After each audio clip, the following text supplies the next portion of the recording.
This week on Buffering, we'll be talking about everything from what Gabe and I actually do, which is a mystery still, to customer experience, to how you can use data in your marketing campaigns.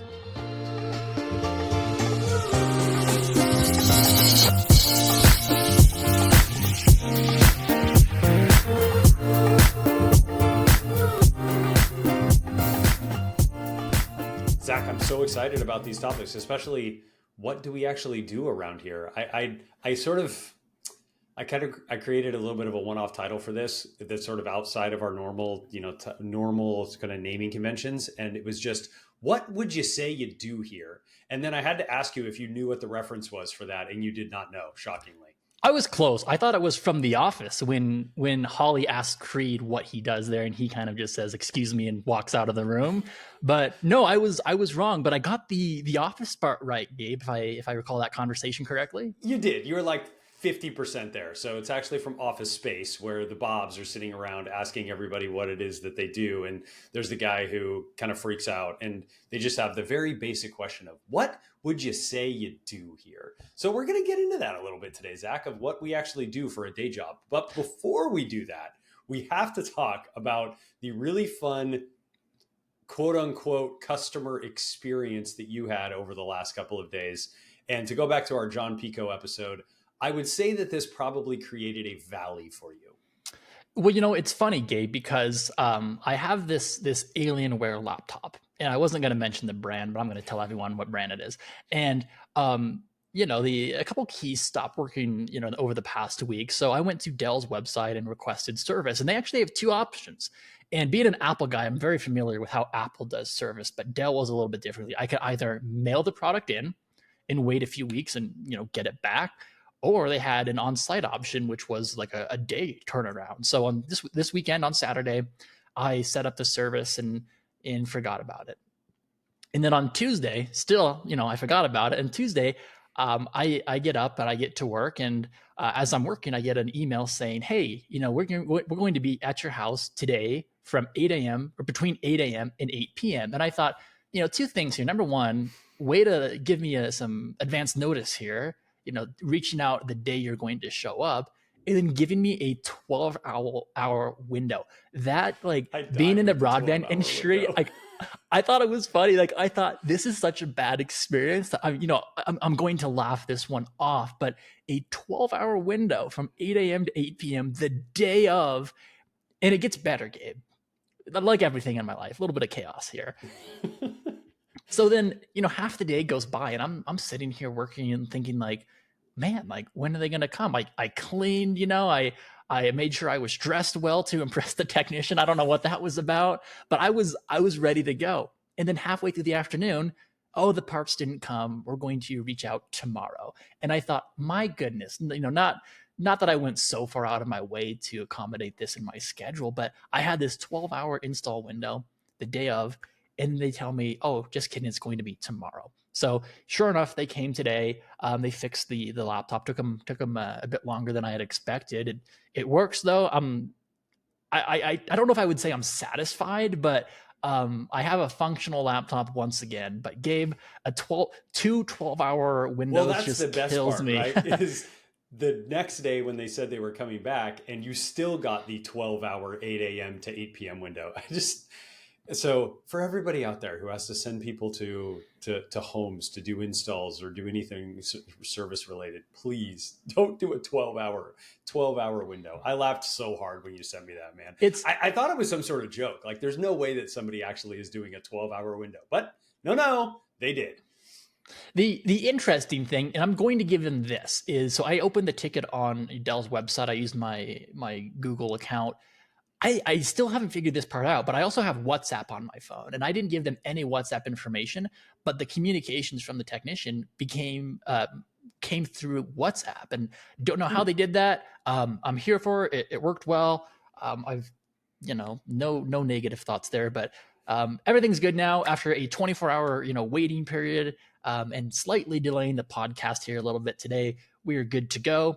The only thing left to do now, Gabe, is talk to our podcast listeners about what we actually do here. Yeah. And there's two answers I typically give for that question, depending on who I'm talking to. I should say three answers. Number one is The people that need to know already know. That's my favorite one. Stole that from, I believe, Conan O'Brien. And then the second one, of course, I think it's from Parks and Rec, is more of just avoiding the question entirely. So, Gabe, now that we've got the podcast listeners interested in knowing what we do, I think we should actually talk about what, in fact, we actually do. I think this is true as well. And this was a challenge for me as well when I was in the customer success role. And the reason it was a big challenge was most people don't know what the hell customer success is. So if you tell somebody, "Oh, I'm a customer success manager," they're like, "Yeah, I don't know what that means." Or So they when I default to was customer service, which just infuriates me. But we'll talk about that Yes. on another episode. Yes, that is the other default. So, what I would tell people often when they asked what I did for a living when I was a CSM was I would tell them I'm a data marketing consultant because that's oftentimes what I was doing. I was doing data analytics for customers and helping them put marketing campaigns in place. And actually, that's kind of still what I do, Zach. Maybe working less directly with customers than I used to in my old role when I was in success. Now moving over to the sales organization, I'm doing it a bit differently, but still a lot of what I do is focused on helping broadband service providers understand data and put that data into action. I said it before, Gabe. I need to see a job description because I feel like I don't even know what the extent of your role is. But no, Gabe, I've used those same terms. And I've said it on the podcast in the past. I've always said I'm a data driven marketer. So whether it's marketing analytics or developing that go to market strategy, that is primarily what I do on a day to day basis. And I feel like that's still pretty vague, right? Like, what do I do here? Well, we're going to actually talk about some actual examples of some campaigns, and I think a lot of what we'll talk about today has that broadband angle, but it doesn't have to be broadband. When we talk about data, what data do you have on your customers? Let's think outside the broadband mindset here as well. But I think there's plenty of use cases to use your data, and we'll talk about some of these examples here today. Yeah, absolutely. I think it's a great way to frame it up. And yeah, we wanted to get a bit more specific. Zach and I sometimes talk in, higher level things of, yeah, you should be using your data. Well, obviously, let's actually go through and talk about some really specific examples today that Zach and I have been involved with where we've taken data, helped our customers analyze it, and then what is the outcome that we've been able to drive with this? And, there are kind of, again, those basic versions, Zach. Like I think about, looking at data to say, okay, well, I see that there's a bunch of work from home traffic here for this specific group of people. And I would want to put a specific message in front of them to get them to upgrade into a higher service tier. That works. It's very effective, but that's sort of a basic approach. I mean, it's a crawl, walk, run. It's a great place Mm-hmm. to start, but where's the real value in the tools you use or the data you have access to? So we're going to talk about what we do here, and I'm not going to end this podcast saying the people that need to know already know. You'll know kind of exactly what Gabe and I do, or you'll know that we have various tasks and duties at our jobs. So Gabe, let's jump right Yeah. into it here. Can I do want to jump into it. Let me add one caveat before we jump into the actual kind of discussion and case studies here. This is not about extracting additional dollars out of your customers. Yes, it can drive incremental revenue. Yes, it can drive incremental profit back to the business. What I believe this is really focused on is helping your customers have a better customer experience. And the reason I say that is, especially in the broadband space, we see with our customers that a consumer may have purchased a broadband service tier or a particular package 3, 4, 5 years ago. And over that time frame, like how many new streaming services have you subscribed to, Zach, over that time frame and canceled? Well, that's one question. I don't know if I could count that. Yeah, exactly. How many more devices do you have? How has your lifestyle changed, right? Same thing with my own life. I now work from home. I've got kids that are older. They have more devices. That things are changing in your customers' lives. And so it's not about, hey, how can I get an additional $5 out of them? It is, how can I improve the experience by making sure that they're right sized into the appropriate service that I'm selling to them? That's exactly it, Gabe. And I am not going to go down the path of the gamers and this lower service tiers and the number of devices, the service limit hits, all those data points we talk about on a daily basis. But I do want to focus on what you said there, that keyword experience. And this is, I think, a great way to to start out, you just talked about how your life has changed. Gabe, we talk with a lot of BSPs that have legacy Wi-Fi systems from 10 plus years ago. Do you remember what iPhone was out 10 years ago? It was the six, right? I'm pretty sure it was the I think it was the six. 5S or the 6, but like, do you like this technology just like it blows my mind. If you ever hold like an old iPhone, you just think like, wow, this thing's ancient, right? Why do we want that technology in our subscribers' homes, right? Or if you think about I also shared with you like the one slide with like the pictures of popular technology from 2015, and it was like that was when the Apple Watch came out, like the Gen 1 Apple Watch, and now we've got the Ultra 2 watch with all of these capabilities, the bright displays, the bezel-less displays. You have the Meta VR headset that was in, I can't remember what they call it, like a dev kit at the time, maybe. And now it's this mass market product. You even have Apple Vision Pro for what it's Sort worth, of. but kind of maybe. But just think about how like your consumer technology has evolved, but you still have that same Wi-Fi system in the house. So that's one of the campaigns I worked on recently here.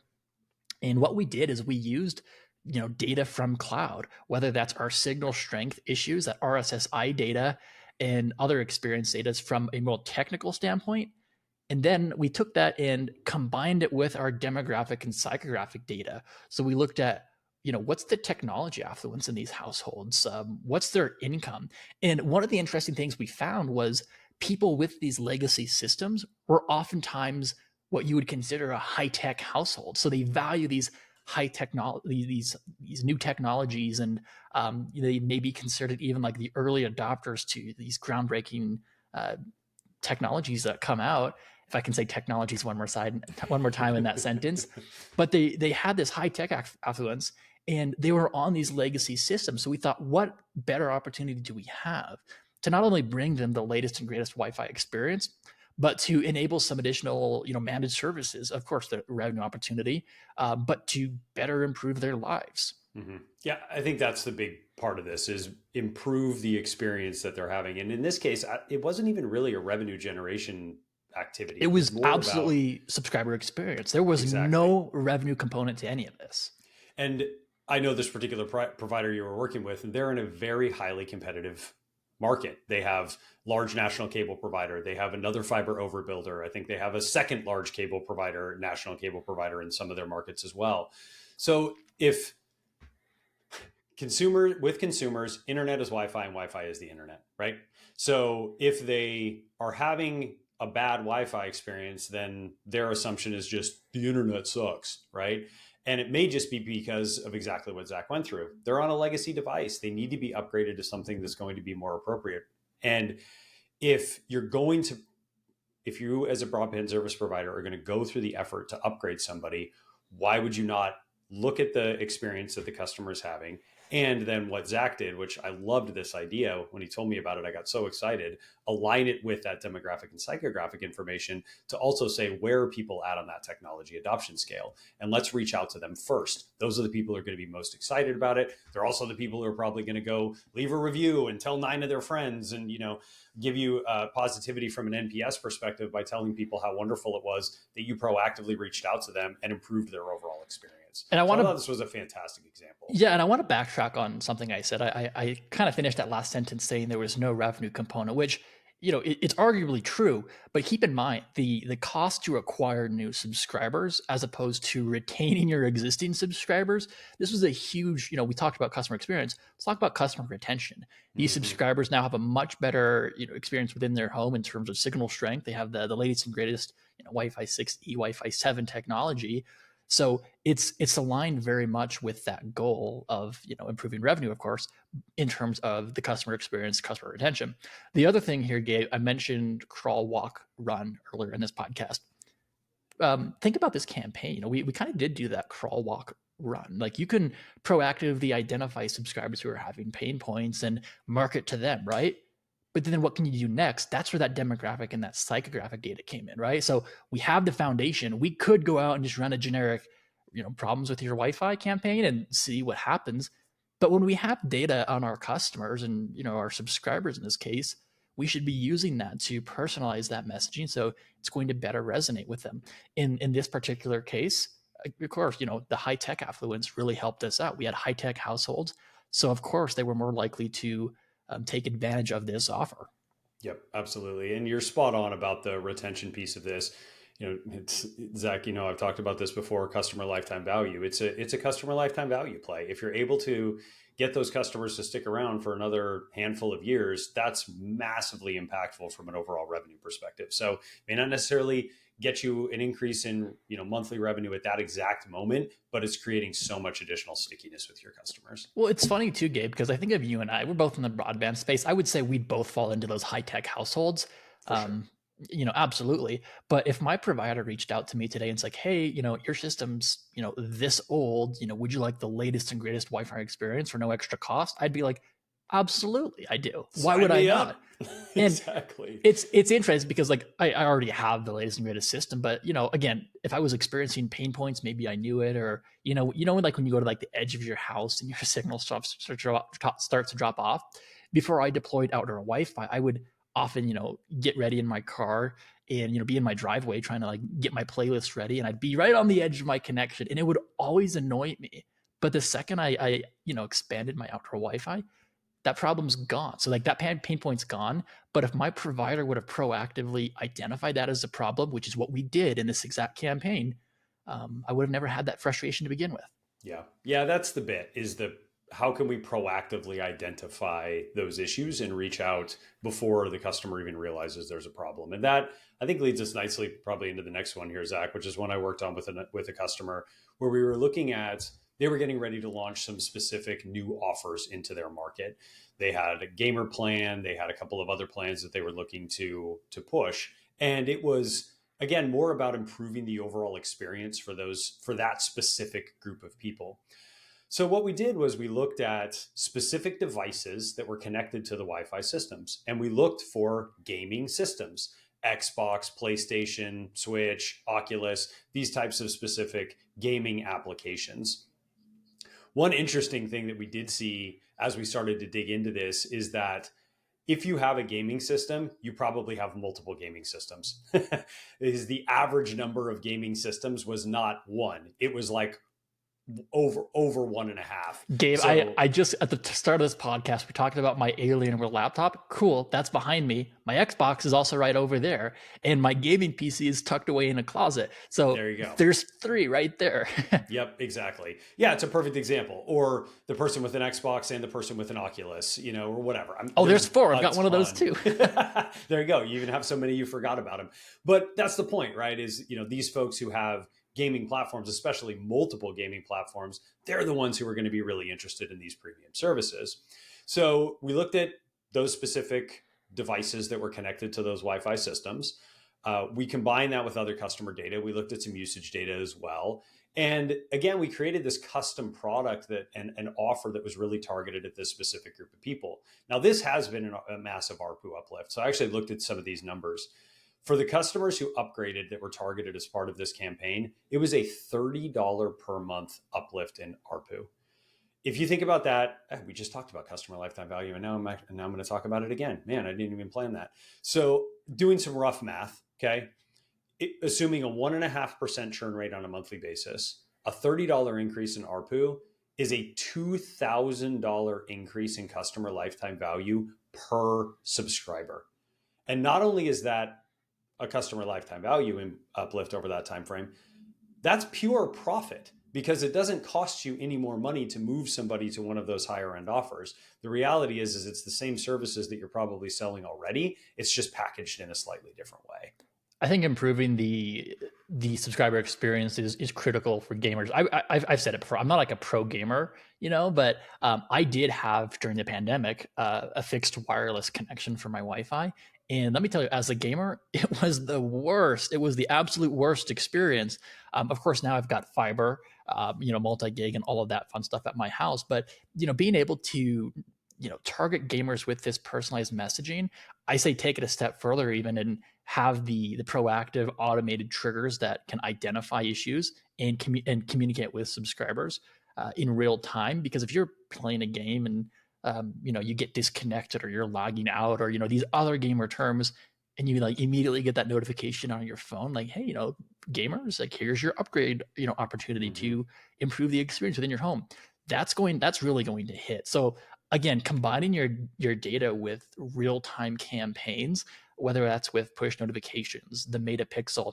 I not to like deviate too much, but I was targeted by an ad this weekend, and it was for a product I Googled not more than an hour before. And like I thought that was a good experience as someone being targeted by an ad because it was still top of mind. It was reminding me about it. And, of course, there's the debate of, if that's too intrusive. I love personalized ads because, again, it resonated with me. It stuck with me. And again, I think Gabe, your gamer campaign here, they're very likely very high tech households for the most part. So love seeing these results. Yeah, absolutely. Well, and to go back to your example there, Zach, so if they, targeted you every, 15 minutes for the next 24 hours, like, yes, that would be intrusive and annoying. But to your point, it was a good experience because it was reminding you, oh yeah, I needed to maybe complete that purchase, or, it's almost like you forgot something in the abandoned cart flow Exactly. kind of process, right? No, that's exactly it. And I think I'm just a huge fan of personalized ads. I've said this in the podcast in the past, but if I'm a gamer but I'm being targeted by like a I don't know like a streaming ad, that's not going to resonate as well. But as soon as I get that gaming message, it's going to hit. Gabe, I don't know, we're of a family here, but perhaps a family ad would have that same effect with you. If you're targeted by a 100%. gaming ad, how interested are you in that versus maybe something that's focused on the Yeah. safety and well-being of your family? Uh, totally. And just to kind of push on the gaming thing a little bit more here before we move on to the next topic, I think there's a lot of misconceptions around gamers. People, kind of automatically default to the like, oh, living in your, mom's basement, blah, blah, blah. That is not true. There are many, many I'm on the third very floor of my apartment. What are you yeah, talking there you about go. basements Exactly. here? Yeah, no, it's just people just default. They just default to that stereotype, though, and it's so false. People who have grown up playing games now they play with their families. They play with their kids. I have lots of friends who play with their children as a way to bond with them and have that opportunity to engage with them in a fun way, right? Like it's not just a in my mom's basement kind of situation anymore. That's just completely false. And the other piece I would say as it relates to gaming is this is the one area where I have seen as I've been doing research on a lot of the large national providers that they are starting to realize that there's an opportunity to make additional money here. You'll see some landing pages set up and some ads being run specifically at gamers. So as a local broadband service provider, which is many of the folks that listen to the podcast, Zach, this is a great opportunity to get out in front of that before those folks start to look at the customers in your area start to look at those other large national providers and go, oh, cool, they have a gaming plan for me. I should really jump over to Gotta have that 50 gigabit per second plan for gaming, Gabe, right? Isn't that that. no, Maybe a that's little overkill, but that a something little like bit, that. but no, I think optimizing that experience for the gamer in the household is huge. So fantastic results there, Gabe. The last one we want to talk about here has to do more with the profiles of your existing subscribers and then your prospects as well. So, Gabe, you want to talk us through this one a little bit? Yeah, let me talk through this one. So this is one that Zach, you and I are kind of working on jointly together right now. But what we did here is we looked at the profiles of people who had already signed up for a broadband service in a particular market. And then we looked at prospects, people who hadn't signed up for service in that exact same market. And what we were looking for there was what are the differences between these groups? Why did these people sign up and these people didn't? And spoiler alert, there were some differences, right? There were some really big differences between these groups. And a lot of them are logical, like kind of what you'd think. So we looked at income profiles, we looked at age range profiles, we looked at demographic and psychographic profiles. And what we saw is that the people who had signed up for the service in this particular area, which had a really good take rate, but still there was opportunity to grow the subscriber base in this particular market. The people who had signed up, they were families, they were higher income, they were technology adopters, they tended to skew a little bit younger. So this particular customer really wanted to still grow their take rate in the area, even though it was already good. And so what we went to them, when we went back to them, we said, look, the people who haven't signed up for your service, they probably haven't signed up because the message you're putting in front of them doesn't resonate. They're older. They're not technology adopters. They tend to skew a little bit lower on the income scale. So saying, great news, we have amazing fast internet speed in this particular area. That One message gigabit per doesn't, second. yeah, they Let's don't get those care, data right? rate units out, right? 100%. They do not care. They do not understand what that means. They do not care. And they're certainly not going to part with their hard earned cash for something that they don't understand. So what we talked about was, hey, let's create like a more customized package in this particular area. It's a bunch of seniors. What do seniors love? A senior discount, baby. Like, let's actually give them a small discount to get them, to sign up and send them to sign up, make them feel like they're getting something special, and run some very targeted ads at that specific group. So, looking at this data, there's tons of different ways to slice and dice this, and we've seen other differences as we've looked at this in other markets. But I just thought this one was particularly fascinating, looking at that group of people again who had signed up versus who hadn't signed up. And let's talk about that from a go-to-market perspective as well. Senior discount, great, but what are they buying? Well, they're not buying a 1 gigabit per second plan or a 500 megabit per second plan, but they're buying No. a simple and secure plan, right? They need a simple connection that, again, resonates with their lifestyle, that's secure and keeps them safe online. It keeps those bad actors out of the network as well. But again, we don't want to bog this demographic down with the technical details of what we're doing. We should want to keep it simple and secure. And I think that's where, Gabe, we've talked about these value-based offers, these lifestyle packages on the podcast in the past. We've got some great episodes lined up here in the next couple of weeks. We'll Yeah, I'm dive into excited. that topic in even more detail. But the same goes for the family. I mentioned, Gabe, how a family ad might resonate better with you, and everything you can do to protect your family, limit their offline times or their screen times, being able to pause devices, things like that. That's the messaging that's going to work on the other side of that demographic as well. If you target that older demographic with that same family messaging, it may not work as well. The last thing from a go-to-market perspective I want to say about this is the images you can use on these campaigns yourself. If you've got 5 lifestyle packages on your website, and that might be a lot, I should have said like 3 lifestyle packages on your website. Come on, However, freedom from choice, Zach. yeah, Let's come on, go. however many, best suit your market, think about what images you look. Because if I go to a website and I see, the simple and secure plan has, a photo of this older demographic, my first thought is going to be, okay, well, that's not me. So I'm going to go up to the next plan.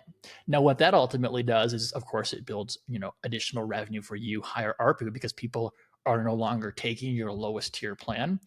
But again, it goes back to personalizing that experience. Who are you targeting with what offer?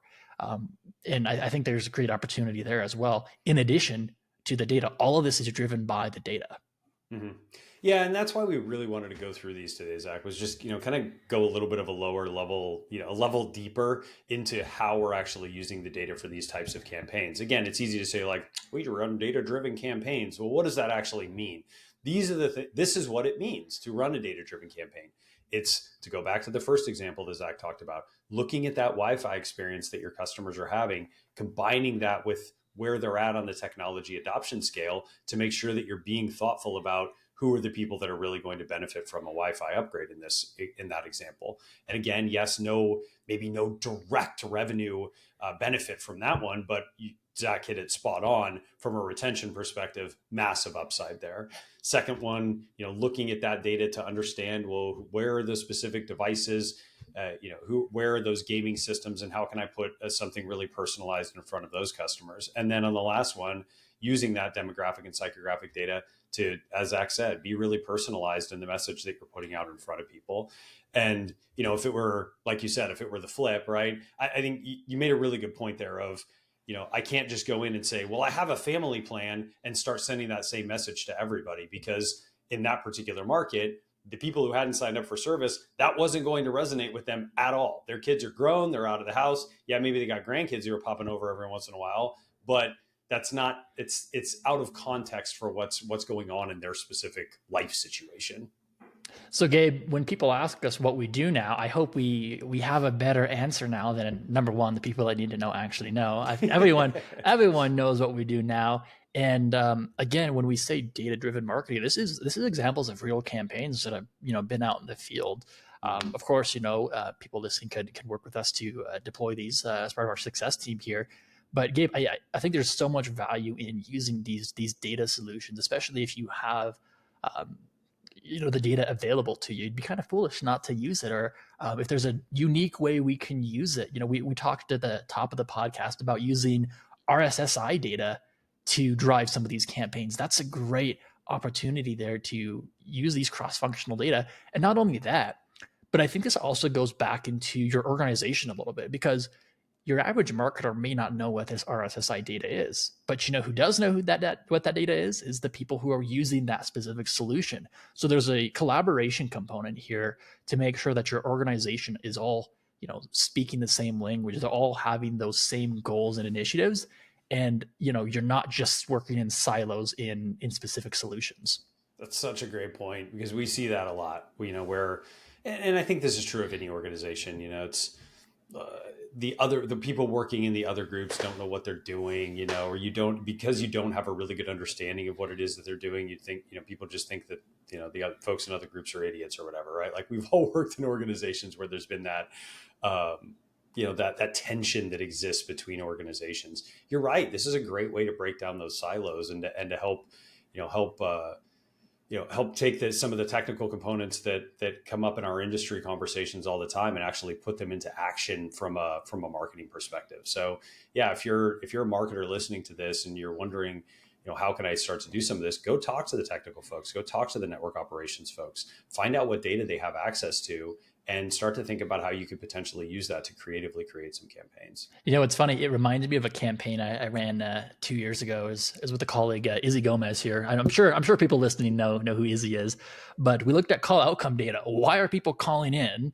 And that is what we kind of made some of our organic campaigns about. One of the things I remember that stood out was so many people were calling in about their Wi-Fi password. What better way to reduce the number of calls for this simple task than to promote the app and how to do it on the app? So again, that's more of an organic campaign, but again, all focused on customer and subscriber experience here. Mm-hmm.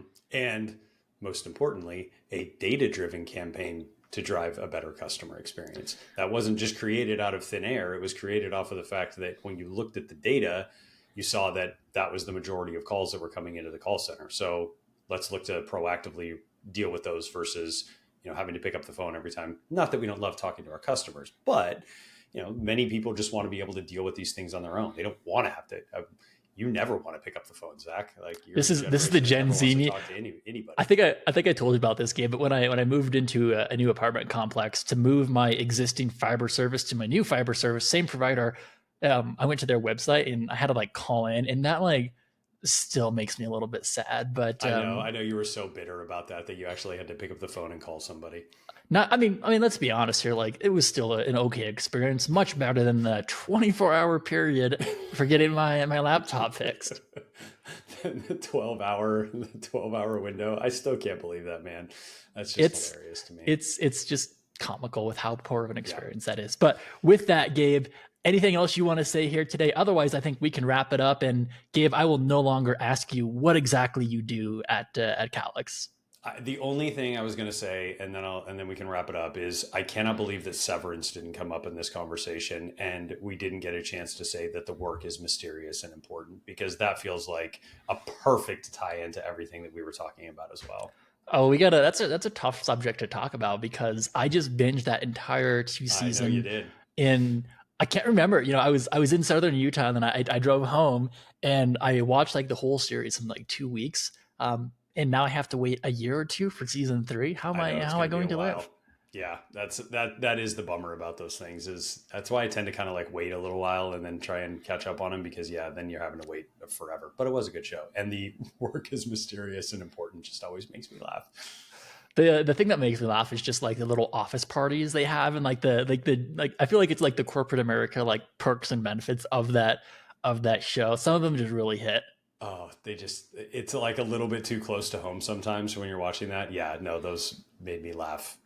I laughed out loud at that show quite a few times, especially with those things. It's such a good show. So oddly enough, though, Gabe, I don't get a commission for promoting that show. So that was an unsponsored ad. Yeah, there we go. Yeah. But yeah, thank you everyone for tuning into Buffering. And if you enjoyed today's episode, don't forget to follow us on your favorite podcast app. and to share it with your friends and colleagues. And for even more insights, be sure to connect with Gabe and I on LinkedIn.